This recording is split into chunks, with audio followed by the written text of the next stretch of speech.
bertemu lagi dengan saya dalam pelajaran Fisika SMA 1, di mana kali ini kita akan membahas tentang angka penting dan dimensi dalam fisika.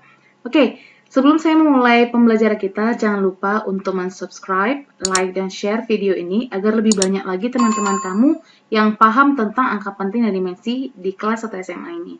Oke, untuk mempersingkat waktu, pertama saya akan menjelaskan dulu mengenai angka penting. Oke, saya akan memberikan beberapa aturan mengenai angka penting. Oke, di hadapan kamu sudah ada 6 aturan angka penting, di mana nanti saya akan menjelaskan satu persatu. Jadi jumlah angka penting yang disingkat dengan AP pada suatu bilangan itu sudah diatur sedemikian rupa ya. Berikut ini adalah aturan-aturannya. Yang pertama, semua angka bukan 0 adalah angka penting. Saya kasih contoh misalnya 362,4 atau 362,4 itu memiliki 4 angka penting. Oke, di sini kita bisa hitung satu persatu. Angka pentingnya 1, 2, 3, dan 4. Sehingga kita tulis adalah 4 angka penting. Oke, kemudian angka 0 pada aturan yang kedua, angka 0 yang berada di antara angka bukan 0 adalah angka penting. Contohnya 190,004. Oke, di sini kan angka 0 berada di antara angka yang bukan 0 ya. Sehingga ini kita hitung juga bahwa 1, 2, 3, 4, 5, 6. Oke, ini merupakan 6 angka penting. Jadi angka 0 yang berada di antara angka yang bukan 0, angka 9 dan angka 4, itu kita anggap angka 0 ini adalah angka pentingnya, sehingga menjadi 6 angka penting. Oke, aturan yang ketiga, angka 0 yang ada di sebelah kanan angka bukan 0, tetapi terletak setelah tanda desimal adalah angka penting. Saya ulangi sekali lagi, angka 0 yang ada di sebelah kanan angka bukan 0, tetapi terletak setelah tanda desimal adalah angka penting. Contohnya nih, 435,0000 mempunyai 7 angka penting. Karena di sini kan angka 0 yang bukan angka 0 yang terletak setelah tanda desimal itu kita anggap adalah angka penting. Jadi 0 di sini kita anggap angka penting ya, sehingga kita totalkan menjadi 7 angka penting. Oke, ini kita hitung juga 4, 3, dan 5. Oke, kemudian aturan yang keempat, angka 0 di sebelah kanan tanda desimal dan terletak setelah angka bukan 0 adalah angka penting. Angka 0 di sebelah kanan tanda desimal dan terletak setelah angka bukan 0 adalah angka penting. Oke, contohnya saya buat 45,500. Di sini tanda desimal di sebelah kanannya ya. Sehingga 0 di sini, angka 0 di sini kita anggap sebagai angka penting. Sama seperti yang lebih kurang aturan yang ketiga ya. Oke, jadi sehingga 4 ini juga angka penting, 5 juga angka penting, dan ini juga angka penting. Sehingga kita hitung menjadi 5 angka penting. Kemudian, aturan kelima, angka 0 yang terletak di sebelah kanan angka bukan 0.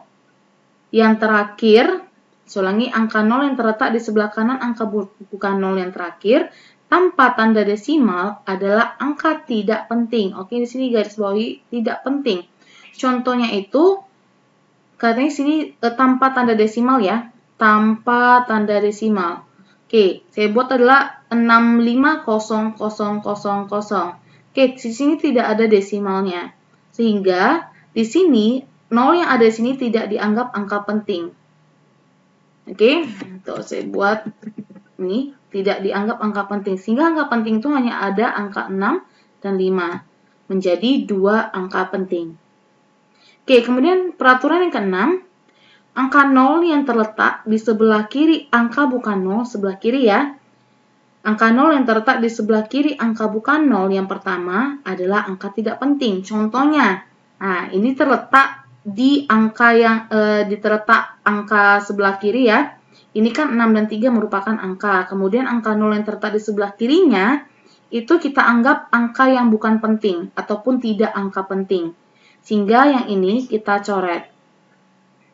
Oke, sehingga yang merupakan angka penting itu hanya 6 dan angka 3, sehingga 2 angka penting. Oke ya? Oke, kemudian Saya akan memberikan beberapa contoh. Oke, di hadapan kamu sudah ada beberapa contoh soal, 4 contoh soal, di mana kita sini disuruh menentukan tulislah bilangan-bilangan berikut dalam bentuk tentukanlah jumlah angka penting pada angka yang ada di depan kamu ini. Yang pertama itu kita lihat sesuai dengan aturan yang tadi ya, coba diingat.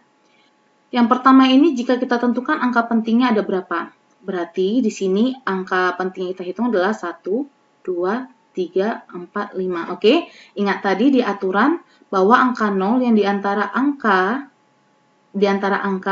yang bukan 0 merupakan angka penting. Sehingga 0 ini kita anggap angka penting.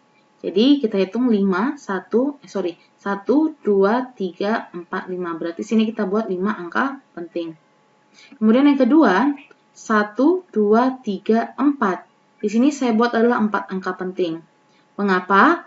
Tadi angka 0 yang tidak terletak di belakang desimal ataupun di sebelah kanan desimal itu dianggap angka bukan penting ataupun tidak angka penting. Sehingga ini kita buat merupakan angka yang tidak penting. Jadi kita tinggal hitung adalah 1, 2, 3, 4. Sedangkan 0 di sini merupakan angka yang diantara bukan angka 0 sehingga dianggap angka penting.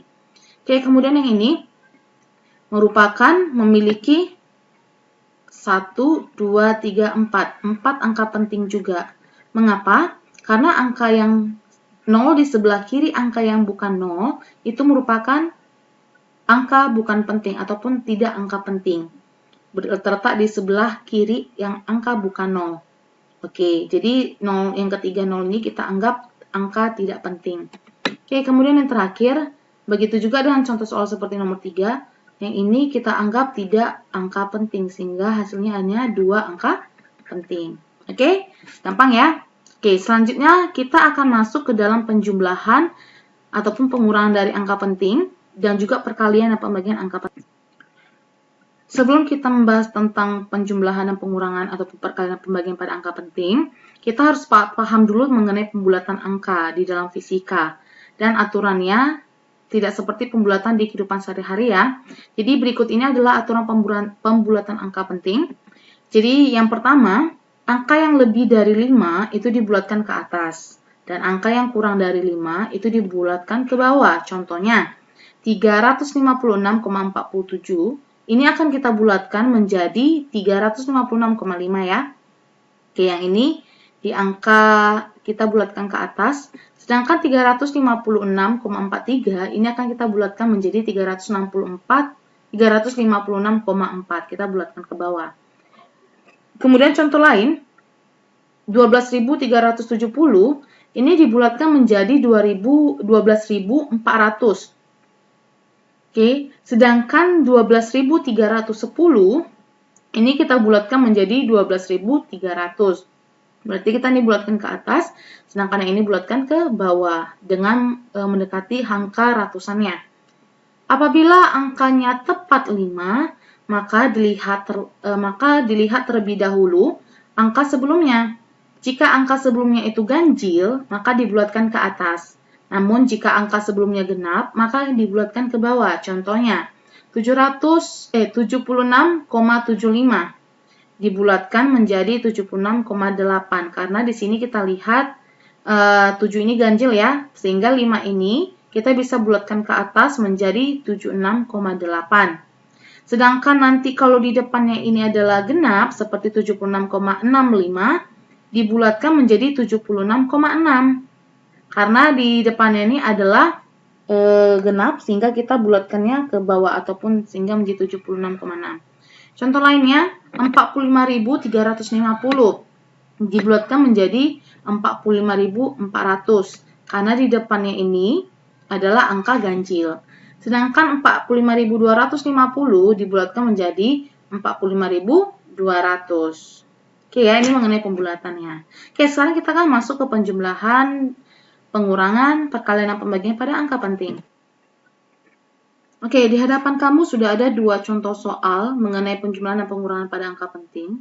Yang pertama kita selesaikan dulu yang A. Oke, kita akan jawab yang A. Yang A, jumlahkanlah 2,74 kali 10 pangkat 4 gram dan 5,950 kali 10 pangkat 3 gram. Jadi strategi yang perlu kamu lakukan untuk melakukan penjumlahan dan pengurangan ini, jadi lakukan seperti operasi penjumlahan ataupun pengurangan secara biasa ya. Kemudian nanti bulatkan hasilnya hingga hanya memiliki satu angka taksiran.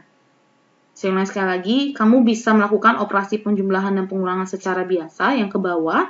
Kemudian bulatkan hasilnya hingga hanya memiliki satu angka taksiran. Karena untuk penjumlahan dan pengurangan, kita hanya boleh memiliki satu angka taksiran.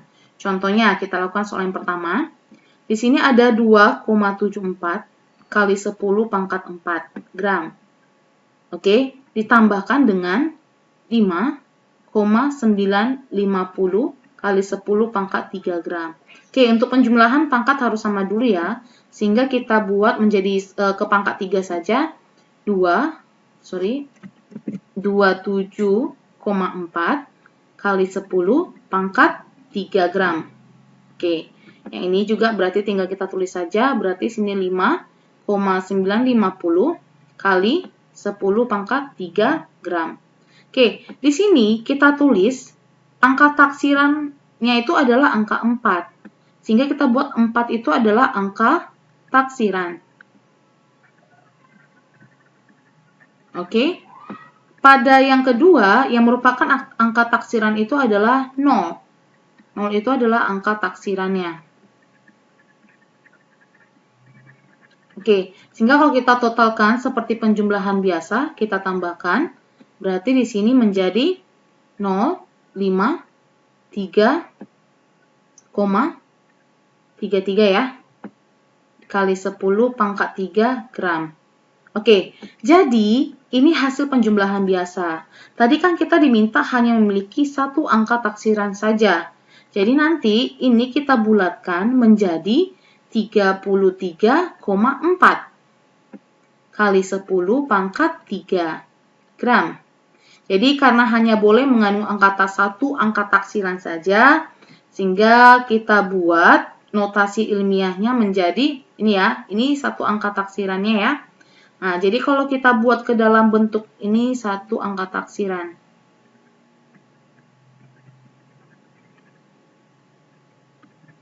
Oke, sedangkan sini kan memiliki banyak angka taksiran ya. Jadi kita supaya dapat satu angka taksiran, kita bulatkan menjadi 33,4.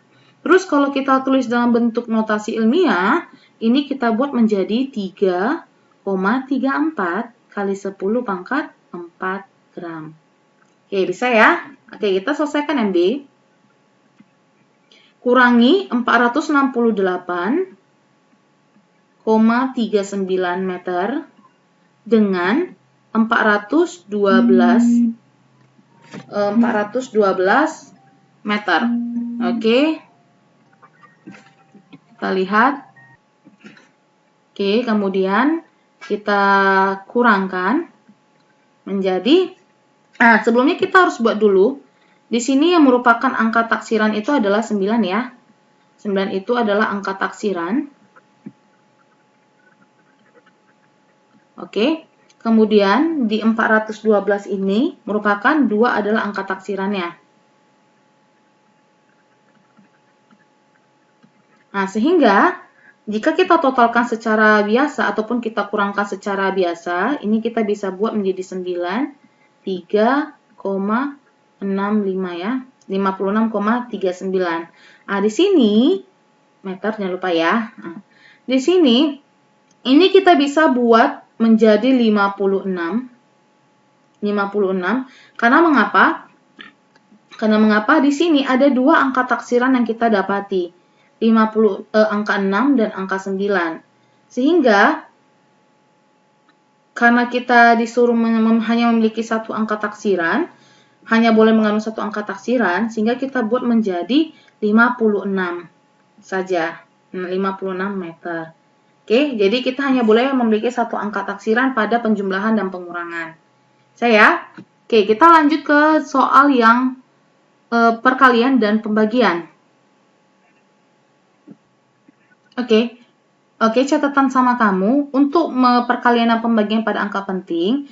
kamu bisa melakukan operasi hitung perkalian dan pembagian ini, ataupun pembagian yang melibatkan beberapa bilangan penting, nanti hasil akhirnya itu hanya boleh mengandung angka penting sebanyak angka penting dari bilangan penting yang paling sedikit. Contohnya nih, kamu mengalihkan bilangan angka penting sebanyak 2 angka penting dikali dengan 3 angka penting, itu hasil akhirnya menjadi 2 angka penting. Jadi yang kita ambil itu adalah angka penting yang paling sedikit. Oke? Contohnya saya buat di sini ada contoh. Saya buat adalah 0,6283 cm dikali dengan 2,2 cm nih. Nah, di sini kan kita bisa menghitung ada 4 angka penting. Nolnya ini kan bukan merupakan angka penting, berarti 1, 2, 3, 4. 4 angka penting. Oke, sedangkan di sini yang keduanya ini adalah 1, 2. Ada 2 angka penting.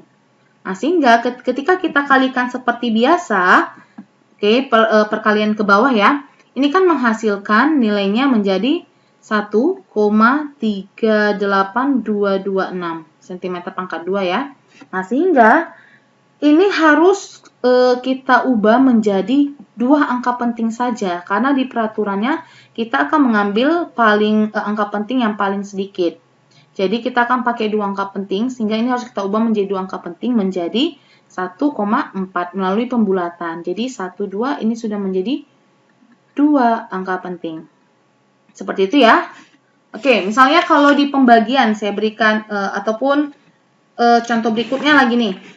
Yang ini yang A, saya anggap A, yang ini B. Misalnya saya buat, di depan kamu sudah ada soal yang B. 4,554 kali 10 pangkat 5 kg. Ini memiliki 4 angka penting ya. Yang ini notasi ilmiah tidak perlu kita anggap tidak kita hitung angka penting. Sehingga di sini saya buat 4 angka penting. Kemudian bilangan yang kedua, ini 3,00 kali 10 pangkat 2, notasi ilmiah juga kita tidak tulis angka pentingnya. Sehingga di sini memiliki 3 angka penting, karena tadi angka 0 sebelah kanan dari desimal itu kita anggap angka penting. Hingga 1, 2, 3, berarti sini 3 angka penting. Oke, kalau kita kalikan seperti biasa, 4,554 kali 10 pangkat 5 dibagi dan 3,00 kali 10 pangkat 2, ini akan menghasilkan nilai 1,518 kali 10 pangkat 5 kurang 2 sama dengan 3 ya. 3 ya.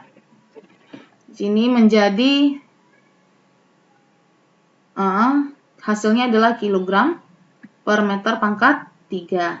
Sehingga tadi kita akan mengikuti 3 angka penting yang paling sedikit, berarti kita akan mengikuti yang 3 angka penting. Sehingga 1,518 ini harus kita ubah menjadi 3 angka penting.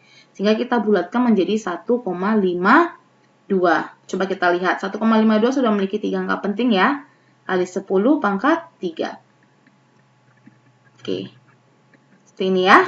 Oke, contoh berikutnya mengenai operasi perkalian ataupun pembagian yang dilakukan antara bilangan penting dengan bilangan eksak. Jadi nanti hasil perkalian atau pembagian antara bilangan penting dan bilangan eksak itu hanya boleh memiliki angka penting sebanyak angka penting pada bilangan pentingnya. Jadi contohnya misalnya bilangan angka pentingnya itu memiliki 4 angka penting, kemudian dikali dengan bilangan eksak, berarti hasil akhirnya itu kita mengambil dari nilai banyaknya angka penting pada bilangan angka penting itu. Ribet ya? Oke, contohnya seperti ini ya.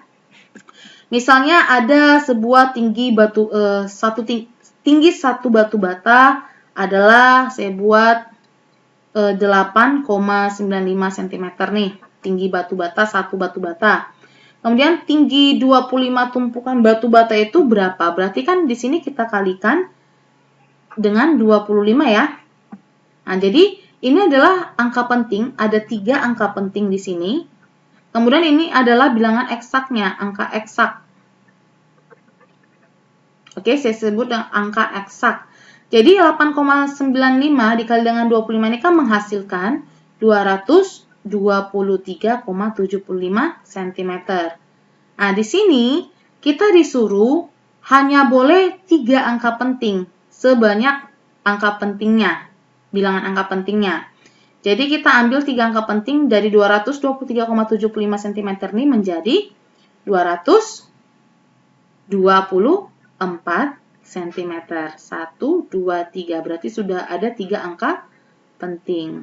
Oke, bisa ya? Kalau ini mengenai soal bilangan angka penting dikali dengan bilangan eksak. Oke? Kemudian kita akan lanjut ke dimensi. Oke, di hadapan kamu sudah ada tabel dimensi. Oke, ada 7 besaran pokok yang mungkin pada saat SMP kamu sudah mempelajarinya. 7 besaran pokok fisika yang saat ini kamu harus memahami dimensinya juga. Di mana panjang dimensinya adalah L, massa M, waktu adalah T, suhu adalah theta, watt arus adalah I, jumlah molekul adalah N besar, intensitas cahaya adalah J besar. Jadi semua ditulis dengan huruf kapital dan ditutup dengan kurung siku. Oke? Nah, sebenarnya apa sih itu definisi dari dimensi? Jadi dimensi itu merupakan suatu besaran yang nanti menunjukkan cara besaran tersebut tersusun dari besaran-besaran pokok. Contohnya nih, kalau besaran panjang kan sudah memiliki dimensi. Jadi kalau nanti massa jenis kan belum memiliki dimensi. Tetapi massa jenis itu kan merupakan besaran turunan. Jadi besaran turunan itu merupakan turunan dari besaran pokok. Jadi massa jenis pasti memiliki dimensi yang diturunkan dari besaran pokok, dari 7 besaran pokok ini. Jadi kamu harus paham mengenai dimensi-dimensi ini ya. Jadi kamu harap bisa mengingat semua dimensi-dimensinya ini. Oke, berikutnya apa sih manfaat dimensi ini? Kita dapat pelajari ataupun manfaat analisis dimensi ini. Oke, ada 3 manfaat dalam menganalisis dimensi dalam fisika ya. Yang pertama itu, dimensi dapat digunakan untuk membuktikan 2 besaran fisika setara atau tidak. Contohnya nih, seperti besaran antara besaran vektor dan skalar ya, antara kelajuan dan kecepatan. Ternyata, kelajuan dan kecepatan itu merupakan besaran yang sama, meskipun menurut arah dan nilainya mereka berbeda. Kelajuan merupakan besaran skalar, sedangkan kecepatan merupakan besaran vektor. Ternyata, tetapi dimensi mereka berdua ini sama. Kemudian seperti usaha dan energi. Usaha dan energi itu merupakan besaran yang sama juga, yang dimana satuan keduanya adalah sama-sama joule. Tetapi kita bisa melihat dari segi dari besaran vektor dan skalarnya, mereka berbeda. Usaha itu merupakan besaran vektor, sedangkan energi itu besaran skalar. Oke, kemudian manfaat yang kedua, dapat digunakan untuk menentukan persamaan yang pasti, salah satu atau mungkin benar. Jadi kita bisa menentukan apakah satuan yang kita dapatkan dari sebuah rumus itu benar atau salah. Jadi kita bisa dapat menguji dengan menggunakan dimensi. Kemudian yang ketiga, dapat digunakan untuk menurunkan persamaan atau suatu besaran fisika. Jika kesebandingan kebesaran fisika tersebut terhadap besaran-besaran fisika lainnya yang diketahui. Oke, kita akan mengerjakan soal untuk memahami yang ketiga ini ya, poin yang ketiga ini. Karena mungkin kita dikasih dalam sebuah satuan. Ternyata dalam satuan ini, beberapa satuan ini memiliki relasi atau hubungan dengan satu rumus fisika yang mungkin pada saat itu kita tidak tahu rumus apa yang akan kita gunakan. Oke, lebih paham lagi, kita lanjut ke contoh soalnya. Saya mau menentukan dimensi dari usaha.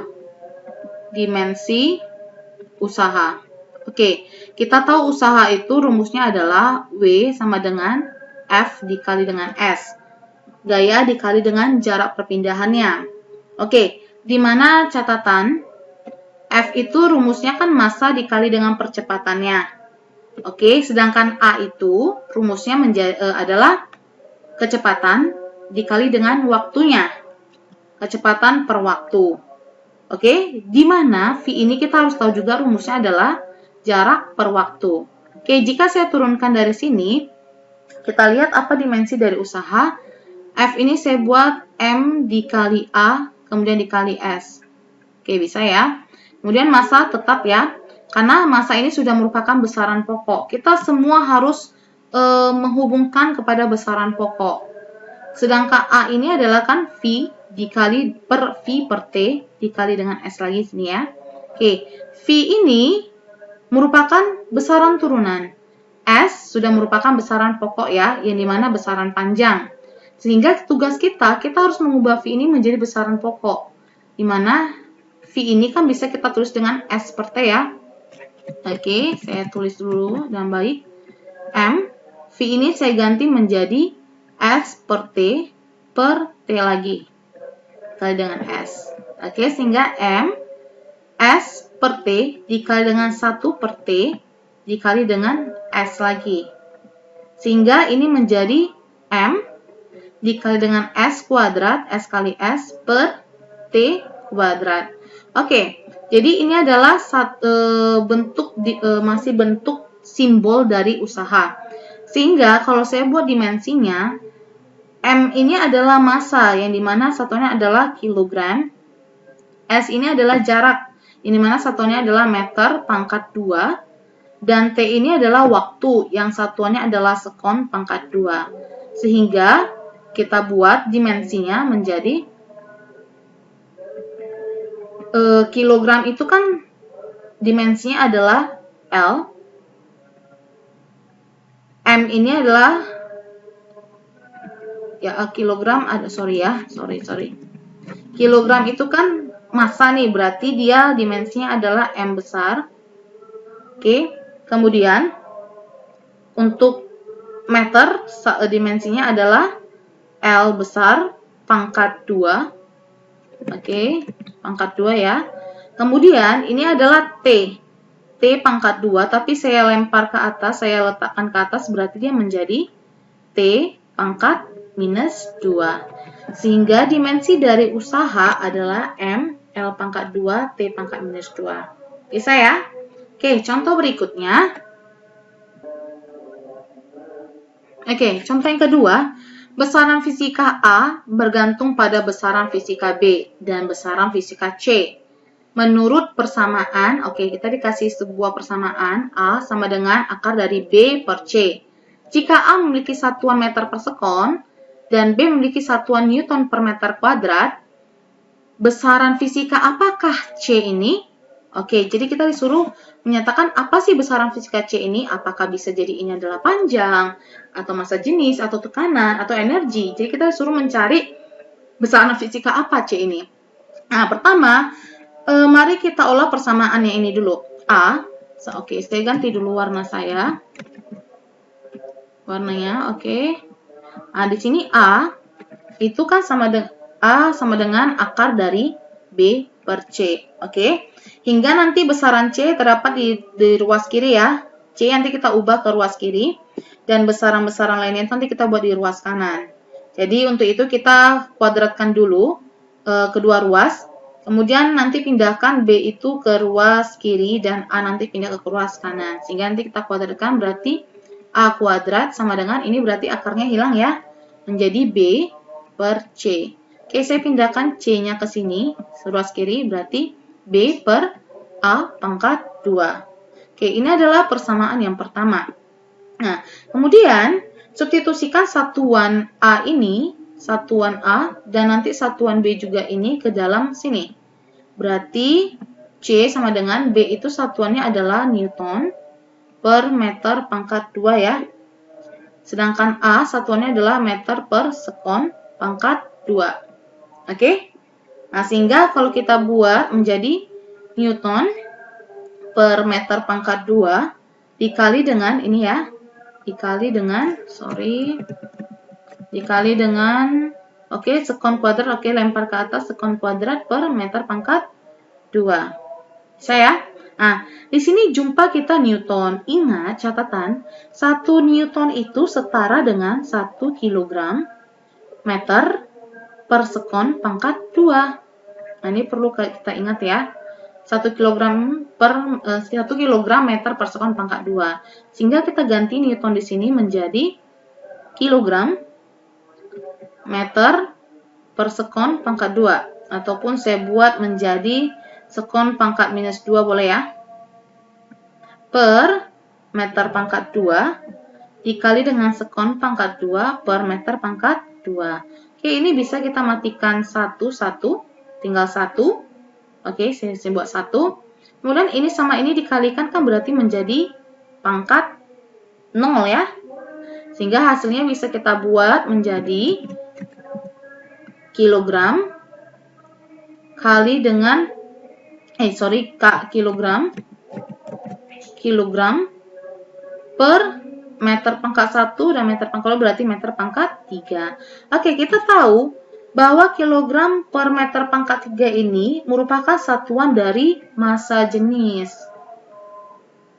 Oke, massa jenis yang waktu itu pada SMP kita sudah mempelajari tentang massa jenis. Jadi kita simpulkan besaran fisika pada C itu adalah massa jenis. Gampang kan ya? Oke, sekarang kita lanjut ke contoh soal yang ketiga. Oke, perhatikan gerak melingkar horizontal yang ditempuh oleh sebuah batu yang diikat pada ujung seutas tali.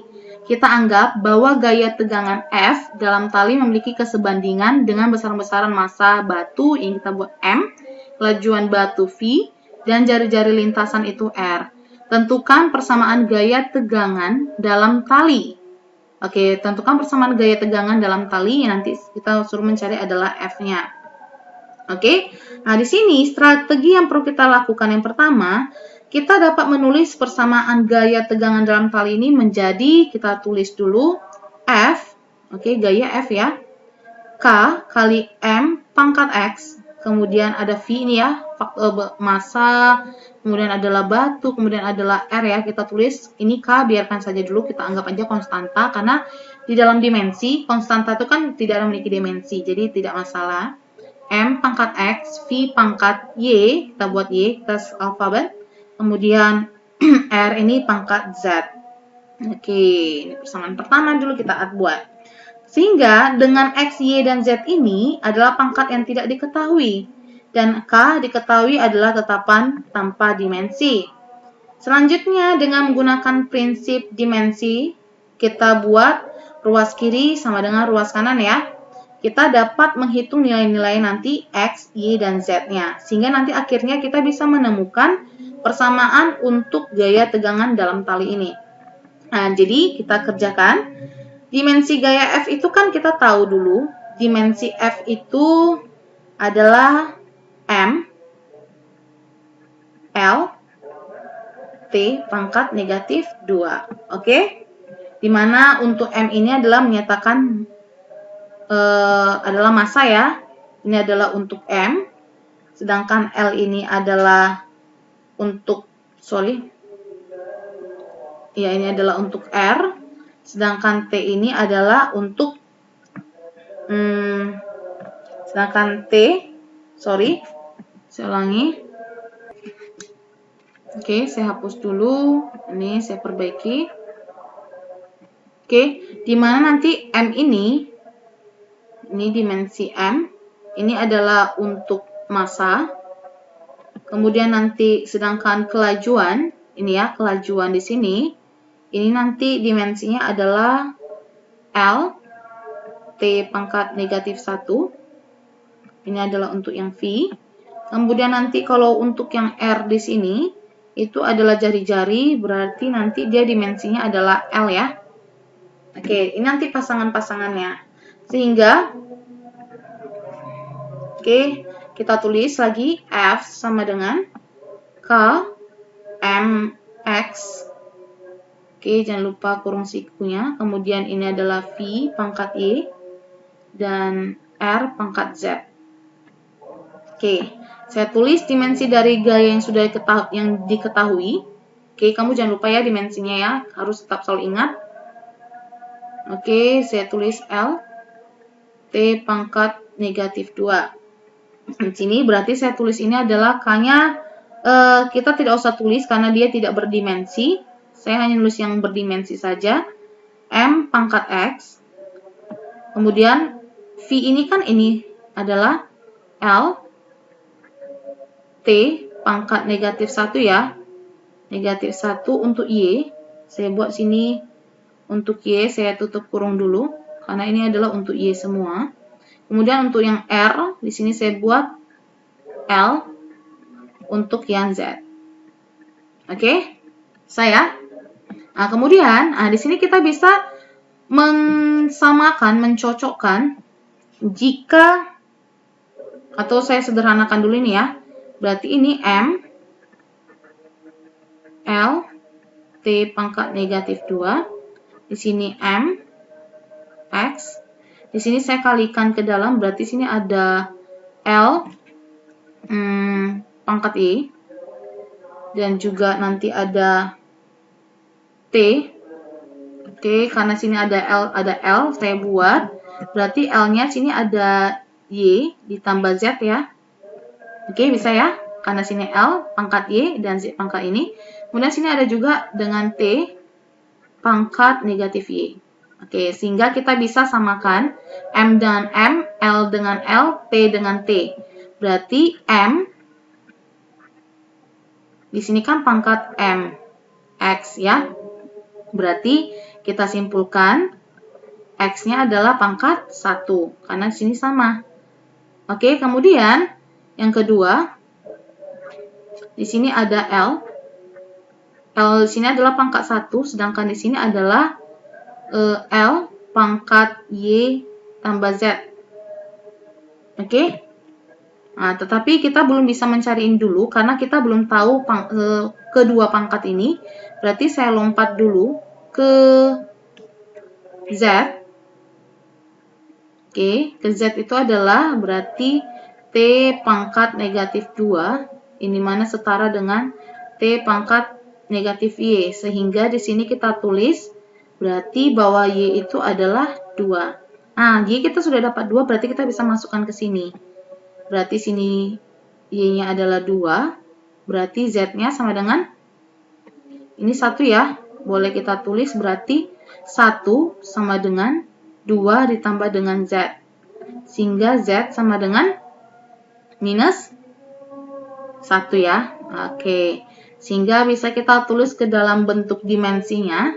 Di sini ya, kita tulis F sama dengan, oke, saya tarik ke sini. Berarti F sama dengan K, M, pangkat X-nya adalah 1. Berarti tidak perlu kita tulis. V-nya adalah pangkat Y, berarti pangkat 2. Dan Z-nya adalah pangkat negatif 1. Oke, boleh kita tuliskan lagi. F sama dengan K dikali M, V kuadrat per, oke, sorry ini kok Z ini R. Oke, ini adalah R pangkat negatif 1. Berarti sini adalah per R. Sehingga persamaan gaya tegangan dalam tali adalah F sama dengan K dikali M V kuadrat per R. Oke, sekian dulu mengenai dimensi. Semoga kamu dapat memahami mengenai angka penting dan dimensi yang sudah kamu tonton dari video ini. Jangan lupa untuk membagikan video ini kepada teman-teman kamu supaya lebih banyak lagi orang yang memahami mengenai dimensi dan angka penting. Thank you for watching.